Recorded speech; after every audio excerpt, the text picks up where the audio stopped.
Right, guys, we are live for this episode of Project Peak Performance, where we are going to be going over and reviewing Claire's podcast.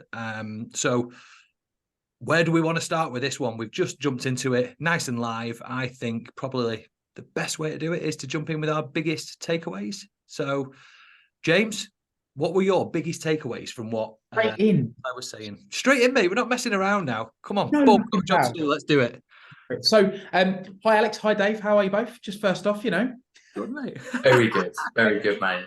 We haven't got Rob and Ian with us, just for those that are watching, because Rob and Ian are both taking the liberty of having a holiday. I mean, who thought that eighth dimension of the wheel should even exist, that you should take down 7 dimensions? But joking aside, great episode. Obviously, those boys hosted Claire, and I thought they got some really real good gold from it. I know we were talking about it pre-going live.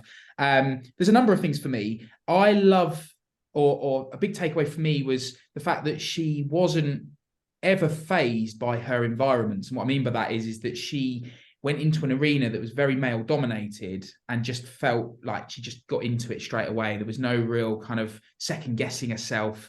So that was a big one for me, and I really rate that as someone who's bringing up a daughter. I want to ensure that she kind of embodies that same sort of attitude, that it's not a male dominated world, and she can win. No, I love that, mate, because I remember one of the things that she was saying, her dad, because she, from what I gather, she had siblings, both girls and boys, and the dynamic of the family was different children. But one of the things that her dad was saying is, look, there is no limitation on what you can do. There's no difference between you and a boy or whatever else. The only limitation you put is the one that you give yourself. Now that I thought, wow, that's massive, and the little things where she said the break falls in the garden and stuff. I think this we were referring to, and she was being taught by her dad how to basically feel comfortable around these environments and these people. And the dad wanted to be comfortable in front of large groups of people and men, not in particular, but it was brought up. But to give that level of confidence, I mean, I don't know what it's like to be a female or what that it looks like, but I would imagine that if I was, it's like me looking at a load of rugby lads and I'm like, I don't want to mess around with these guys. They're probably going to kick me head in. But she had that confidence that her dad had, instilled into her and taught her over years to say, well, no. There's no limitations. Get in there, get it done is what I took from that. But yeah. And to build on your point further, James, I mean, I've just celebrated my little girl's 2nd birthday. So she's got 2 older brothers who are 6 and 4. And ever since they were, they could walk, there'll be no limit to how high I'll let them climb on, whatever, what they can do. And it was just quite a nice, timely reminder just to sort of make sure that those, you don't assume things, and those same sort of the same ethos is delivered with my daughter's upbringing. I think I would be that way anyway. But it was just a reminder to make sure that there are no limits, there are no barriers, and, rough play, climbing up climbing frames, even if there's a risk of slipping, it's all going to be part of that. So I can't wait to see how she develops over the next few years. It's hard though, isn't it? I mean, I'm a dad to 2 girls, and as you guys know, and what an amazing thing to even think of giving her the confidence and pre-thinking as a father to think, look, we're talking like 15, 20 years ahead of time now. God knows how old she was when she started to learn this stuff, but it's like, I'd love my girls to be confident. I don't think I'd be confident enough to put them and watch them play rugby and stuff, because I'd be scared of them getting hurt and scratched. And, but what does that do? What does that do? Is that love? Is that, is that restricting them in the future? Jesus Christ, I don't know. It's almost like we're preset though in some way, isn't it? Because I'm similar to you, Alex. My little boy's 3 and Margot will be 2 in Feb. But Margot has until now been brought up exactly the same way as Stanley. So but the point I'm making here is that as a little girl who's 20 months old, she holds her own massively with Stanley, who is he's only a bit bigger than her.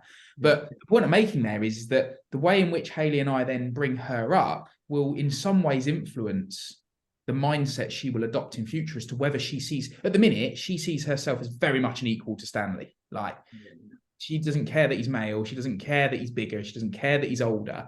All of the limitations that maybe some of us in our lives put on ourselves as we get older. More respect. I always got told as I was being brought up, respect your elders, speak when you're spoken to, and all that. What I classify now is, to be quite honest, BS, because everyone is equal regardless of age, gender, or race.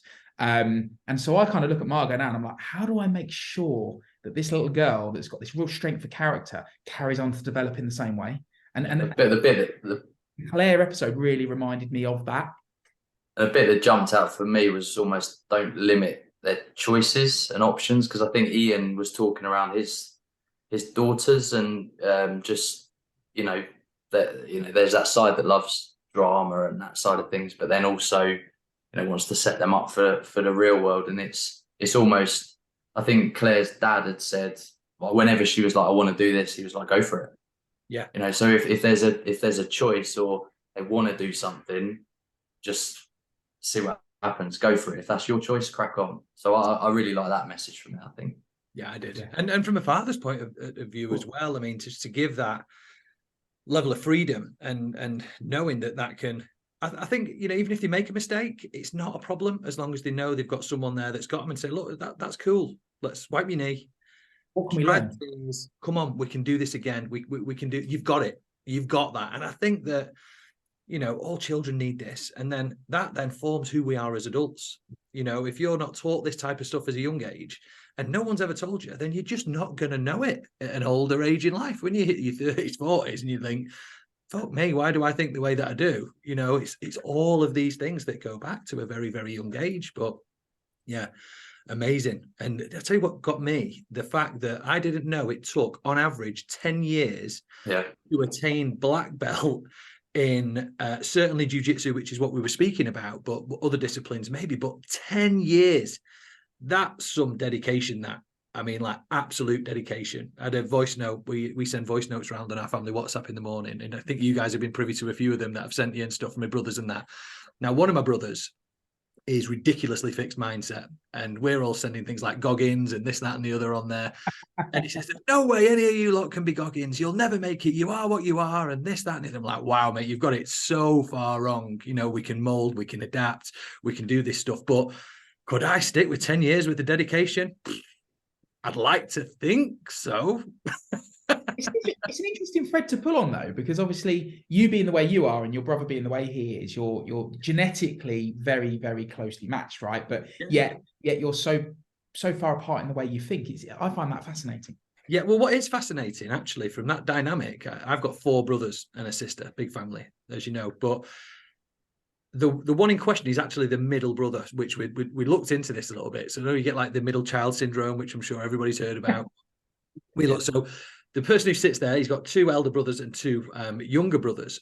And the 4 brothers, either side of the one in the middle, all think like me, are all growth mindset. We can do this. Let's get X, Y, Z done. We've just got to go through the pain. It's just time and effort. That's all it is. That's what I've got in my head. But he just doesn't have that. He's like, nope, I am who I am. And that's it. You ain't changing me. Yeah.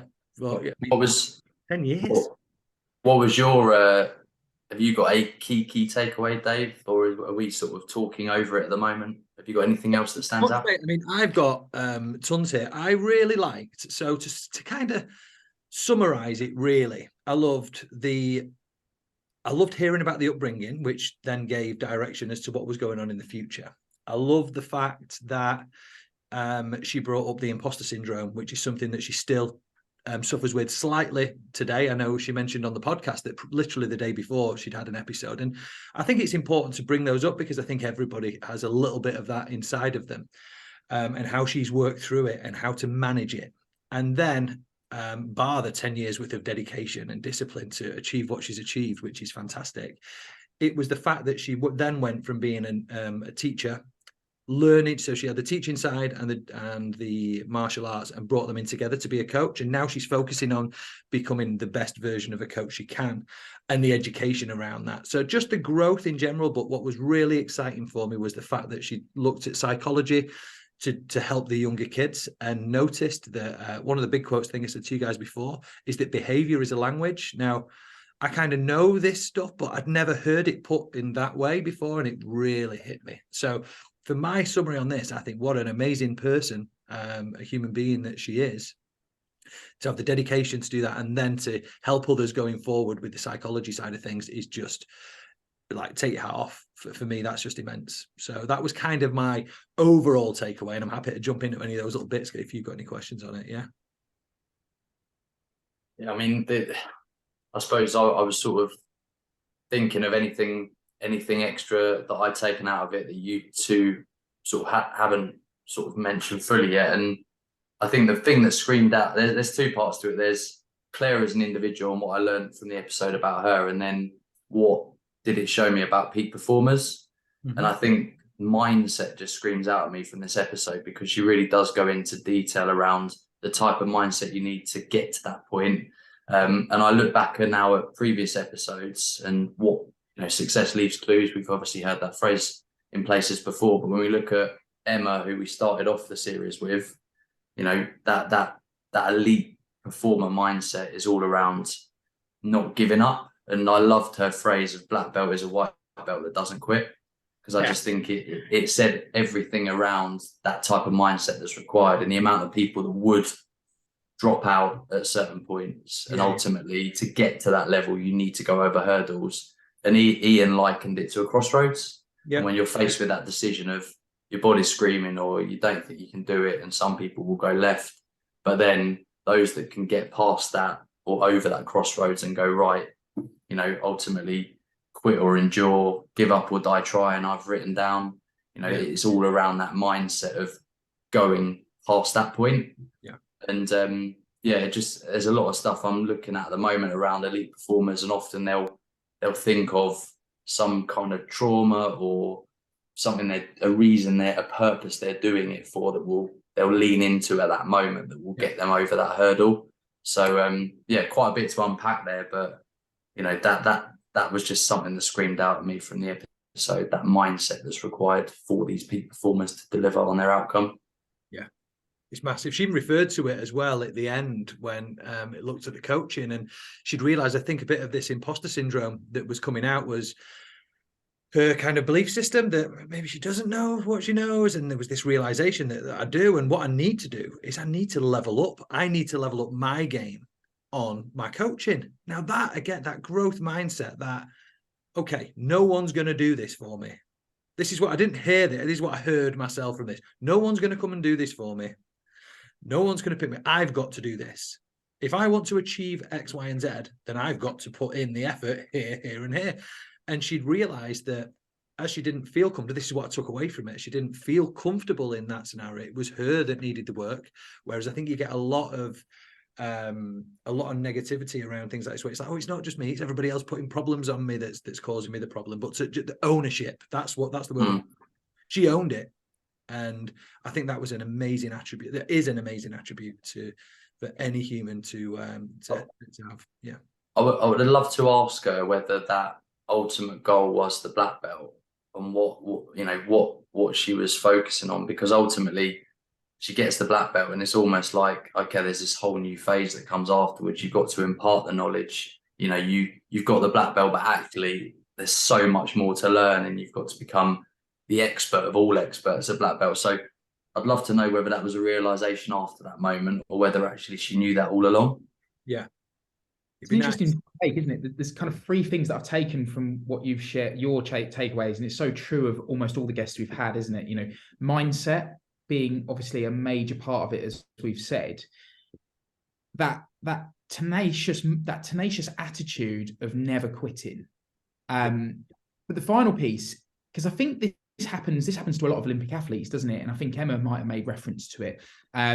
Is that, once you've trained for years and years and years to attain a certain level or a goal, and then once you've attained it, it's almost like you hit that low of what now? Whereas it feels to me that Claire kind of went, okay, there is a next step now. I'm going to take this further. I've not just attained this level of absolute excellence in jiu-jitsu as a black belt, but now I'm going to take it that bit further, and I'm going to make it an infinite game rather than finite. The whole Simon Sinek philosophy. Yeah. And I just found that brilliant.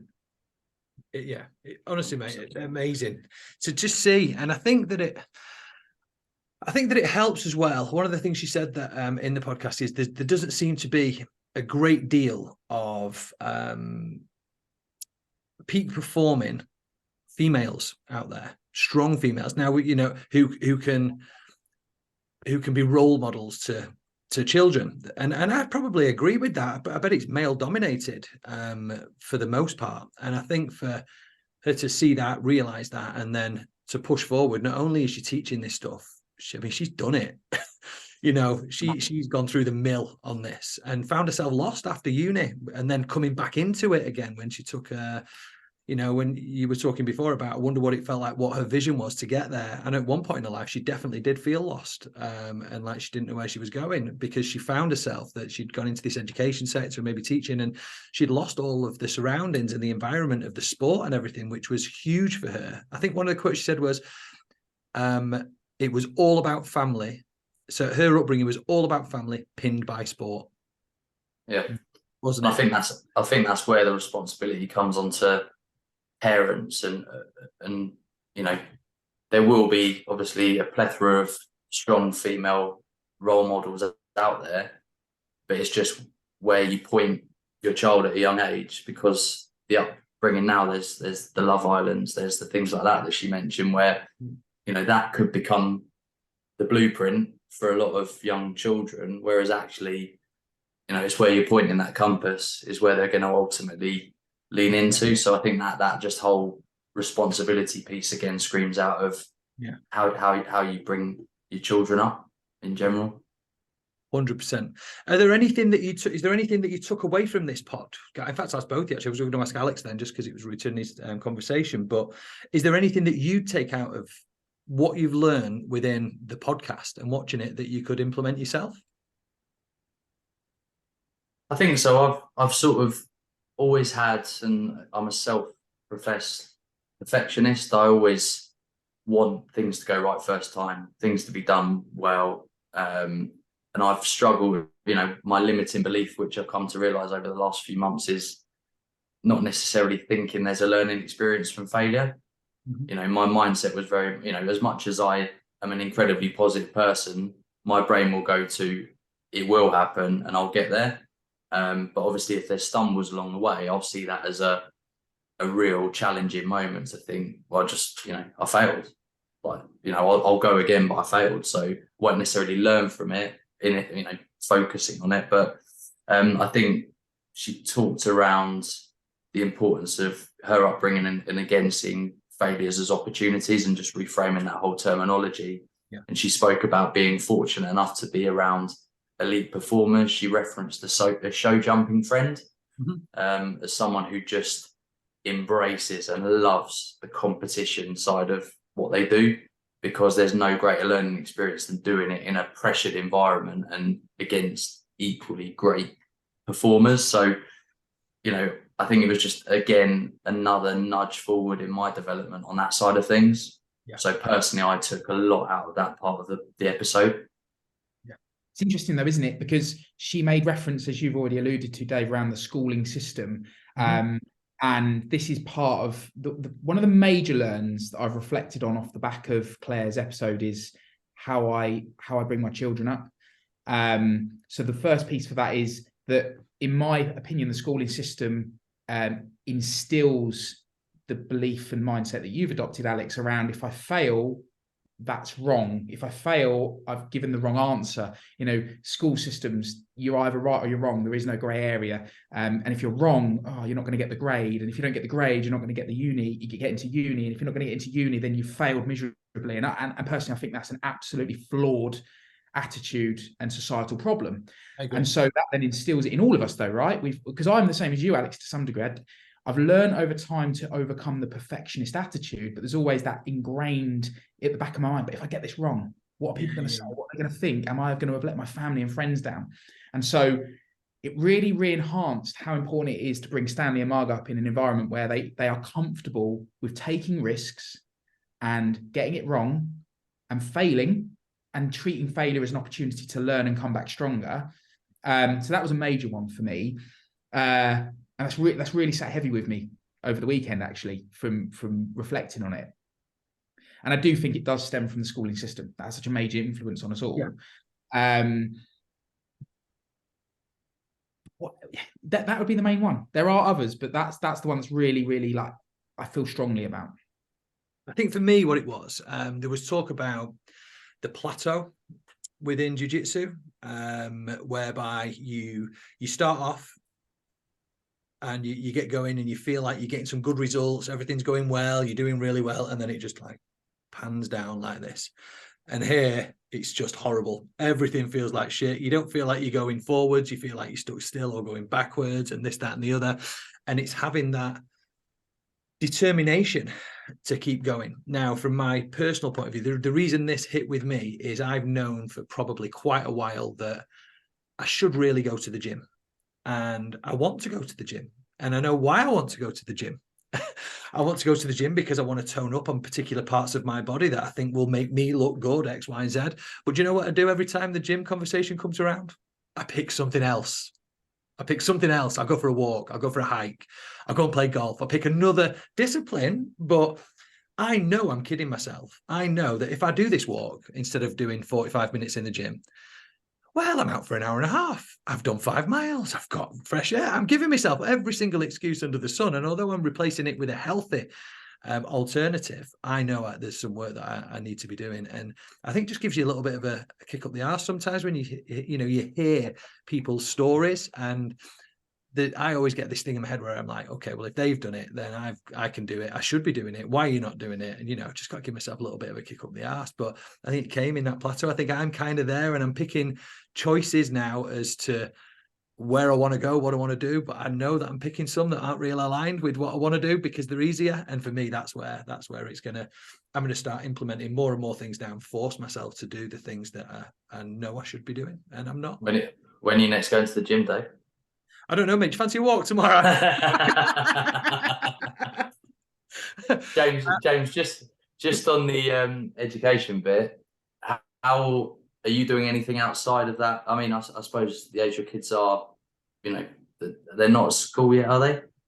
Preschool for Stanley. Stanley's 3. Margot will be 2 in Feb, so they're still. Are you already thinking of ways that you will combat the kind of curriculum that there'll be, the fixed curriculum they'll be working to? It'd be interesting to know where your mind's going in terms of the type of things you might adopt to almost. It's hard, isn't it? Because you're using language that actually goes through my own mind, and that's to combat what they're going to go through. They're going to go through years and years worth of a system that I don't agree with. So, like, for me, deep down, this is going to be really hard because I'm almost going against the grain of what they're being taught. So Hayley and I have already started talking about it and thinking about ways that we can then help and support them understand that life isn't all about the grades they get. I didn't come out of school with great grades, but I've still managed to make my way through life to a position where I'm happy with what I'm doing and how I'm going and the trajectory that I'm on. And I come back to Claire on it.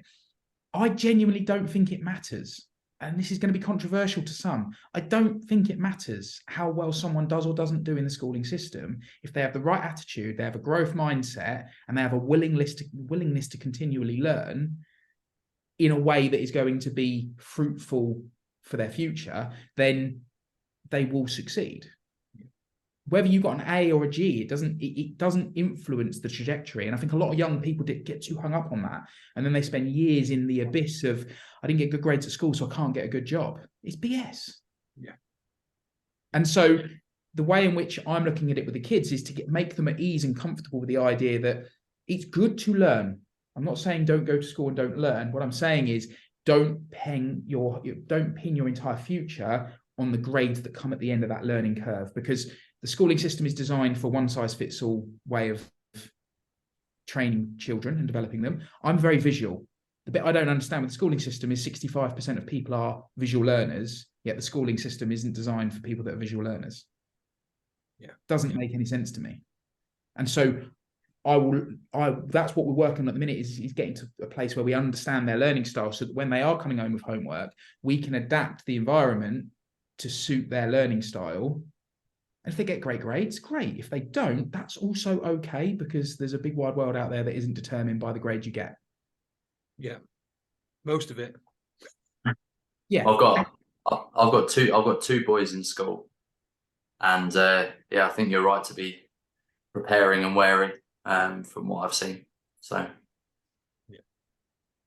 yeah, probably a tad, but I feel very strongly about it. So therefore, it's going to always be controversial. I think the key is effort. I think you're right. As long as you try, there has to be the effort side of it, but not, as you say, not getting hung up on, okay, this way of marking it says no, so you're either a success or you're not. I think that's the key message. You can't have, no one want their kid just throwing it in thinking, oh, this doesn't matter because in a few years I'll be out of this and I'll do what I want. So that's where I think the separation needs to be. I think maybe even some psychology training, child psychology training before going into school, so that I just don't think the teachers, do you know what? I don't think it's their fault necessarily. They're given a set of boundaries they've got to work in, and they just don't know themselves. And why should they know? They've never been taught this. You hear me saying this all the time, but they just don't know. And I think if they were privy to the information and the knowledge on how children can act, will act, won't act, depending on the environments, who the parents are, what they're doing, I think they could help a lot more than they are. I think currently the solution to this, which I think Rob referred to on the podcast, is you get put in boxes. And I hate boxes. I hate any type of box whatsoever. For me, you should never, ever put yourself in a box, and you should never name your identity, which is really weird because for me, I think it's ridiculous. It's ever growing. So how can you ever put a name on it? How can you box it when it's constantly growing? How big does the box need to be? Does it need to be sealed? Doesn't need to be there. We're continually evolving as far as my perception, as far as I can tell, and what my perception is. So I think that, when we do box these kids in, and the teachers may think that the children are naughty. They may just be frustrated because they don't understand what it is. They don't have the fundamentals, or they've got no interest in it. But one thing that I've seen, and I'm sure Rob can back me up on this with the ADHD side of things, is if you get somebody who's diagnosed with ADHD and you can align them with something that interests them and is going to be beneficial to them, these kids are going to work harder than any other kid you've ever seen in your life. In fact, it's a superpower, not a detriment to you. And again, I just think we should be taking these boxes out and starting to, I just think that the education system needs educating. I listened to a podcast the other day with Lawrence Dallaglio, the England rugby player, who he was on with John Hegarty, who was an advertising guru. And he basically was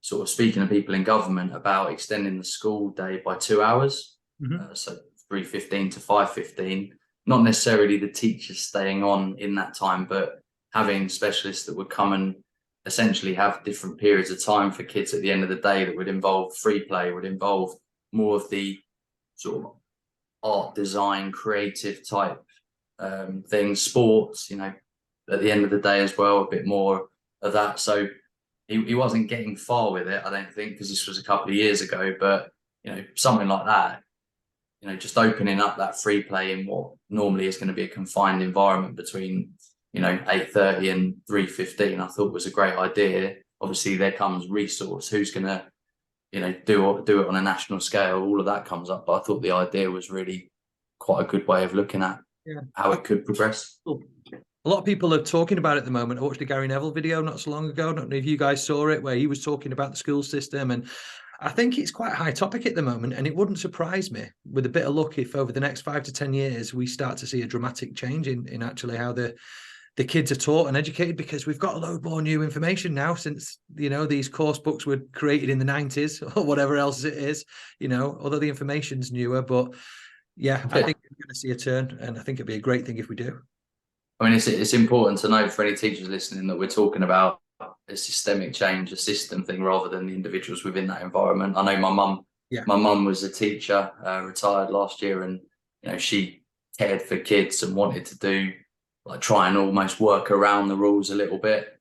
So there's some great people out there teaching. It's just they need some help, and the system needs a bit of adapting, I think, with the times. 100%. I'm glad you gave that. I'm glad you gave that counterbalance, Alex. So I wouldn't want for anyone to perceive the message that we're delivering as being directed at the individuals, because it's really not. They are delivering the system that they are employed to deliver, right? Yeah, and they do a great job of doing that as well. Absolutely. It's just, but for the environment and the audience that it caters well to. So it's not about that. It's more about, like you say, systemic change, and enabling children to broaden the horizons. You know, entrepreneurialism isn't something that gets talked about in schools. Learning how to live life outside of school isn't taught. How to get a mortgage. You know, there's lots of people, another controversial topic, that complain about not being able to buy a house until they're 30 something. But that's probably because of a poor education around money management in the early phases of life that led to decisions that were made, i.e. those proportion of people that go to university and then take gap years and then do it. I'm not knocking any of that, but what I'm saying is if you're going to take those choices at the front end, you can't then complain further down the line that you can't get into the home ownership world. Yeah. It's an education piece around it. It's about yin and yang and balance, right? I think one of the biggest things in schools that could be taught, and get some headway around it and educate the children, is how to deal with your emotions and what they mean. You know, simple stuff straight from, like, you know, foundationary level, and starting to teach the kids when certain things happen, you can feel like this. It's okay to feel like this. This is what this is. And I see a lot of adults who don't know what their emotions even are. You know, I speak to them all the time, and it's shocking. You know, people don't know how to deal and express and maintain and moderate their emotions and moods. And I think that, you know, that's a science. One of the things that I'm passionate about with regards to this project, you know, ongoing, higher level of education for everybody. And I think that we'll start to see that soon.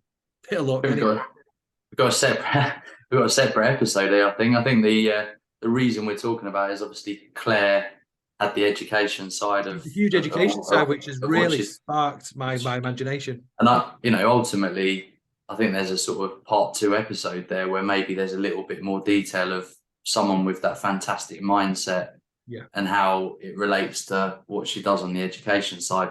You know, I know myself, I'm constantly searching on, you know, podcasts to try and find, you know, breeding resilient children, how to build, you know, breed children with a growth mindset, you know, those practical tips, and just hearing people talk about the things that work, you know, that's probably a huge part of what I'm looking for all the time, and how to relate it to my children. So yeah, maybe we'll get her back on that side of it. Too, wouldn't it? Yeah. I tell you what, though, I bet none of us through here would tell Claire that she was a shit teacher, would we? I'm sure she's the best in the world. No chance. Right, guys. Well, on that bombshell, I think we should wrap it up. We've gone just over 35-40 minutes. Don't want them too long, these nice snippet recaps, but I think we've pulled quite a bit out of there as well, and some really nice aligned thoughts. And what a great podcast it was. If you're listening to this now and you haven't seen the podcast, head over to our channels, YouTube channels, Spotify, Apple Podcasts. Have a listen for yourself and let us know what you guys thought about it. Fantastic person Claire was, great story, and we certainly took quite a lot away from it, so we hope that you do too. So that's it for now, guys. Until the next time, I will see you later. Bye. Take care, guys.